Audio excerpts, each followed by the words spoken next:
এবার শিক্ষক সমাজ ফের ইউনূসকে অবৈধ সরকার বলে ঘোষণা করলেন। আমরা বিস্তারিত তাদের মুখ থেকে শুনে নেব। নৈতিক নিয়মে যান, আপনারা একটা প্রসেসে যান।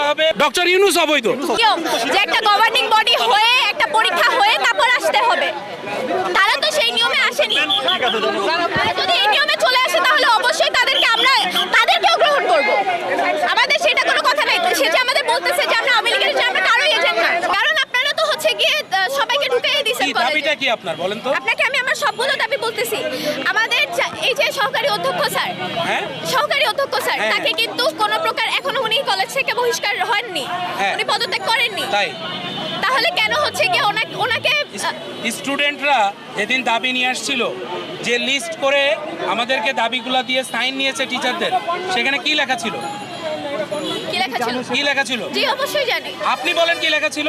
সেখানে কিন্তু ওই দিন তো অধ্যক্ষ স্যার সিগনেচার করেননি। প্রিন্সিপাল ভাইস প্রিন্সিপালের পদত্যাগ, পালিয়ে গেছে, প্রিন্সিপাল ভাইস প্রিন্সিপালের পদত্যাগ, অনেক শিক্ষক প্রতিষ্ঠান থেকে পালিয়ে গেছে। কিন্তু ওই দিন বলা হয়েছিল যে স্যারের ফল্ট আছে, তাহলে স্যারের ফল্টগুলো দেখানো হোক। পদত্যাগ উনি না করে পালিয়ে 32 কোটি টাকা, কলেজের 32 কোটি টাকা লাল ফ্ল্যাগওয়ালা ব্যাংকে রাখা হয়েছে, সেখানে তার স্পষ্ট সিগনেচার আছে। কলেজে 20 জন পিয়ন নিয়োগ করা হয়েছে। নৈতিক নিয়মে যান, আপনারা একটা নৈতিক নিয়মে প্রসেসে যান। যাওয়া হবে। ওনার এগেইনস্টে মামলা হবে, অলরেডি প্রক্রিয়াধীন। ওনার এগেইনস্টে ওয়ারেন্ট ইস্যু হবে, ঠিক আছে? আর আপনারা শোনেন, বাংলাদেশ এখন স্বাধীন। আপনি স্বাধীনতার পক্ষে না বিপক্ষে? অবশ্যই পক্ষে। তাহলে স্বাধীনতার পক্ষে যদি হন, তাহলে আপনি কিভাবে বলেন যে যারা 16 বছর ধরে কলেজটা লুটাপুটে খাইছে, অনিয়ম করেছে, সেই লোকগুলোকে আপনি এখানে বসাতে চান? ফেরত আনতে আমরা বলতেছি যে যদি তাদেরকে আপনারা শোনেন, যথাযথ নিয়মে যারা স্বাধীনতার পক্ষে এরা মুক্তিযোদ্ধা, আর যারা স্বাধীনতার বিপক্ষে এরা কি? তাদের এগেইনস্টে বিচার হবে। বাংলাদেশে আমাদের শোনেন, আমাদের জাতির পিতা সবচেয়ে বড় ভুল করছিল যে রাজাকারদের বিচার করে নাই, তাই তো? এইবার বিচার হবে রাজাকারদের। আমরা এই ভুল করব না। আপনারা যথাযথ নিয়মে যান, কিন্তু কলেজে যথাযথ নিয়ম মেনে হবে। একজন পলায়নকৃত মানুষের এগেইনস্টে আমরা কি নিয়ম কি ফলো করব?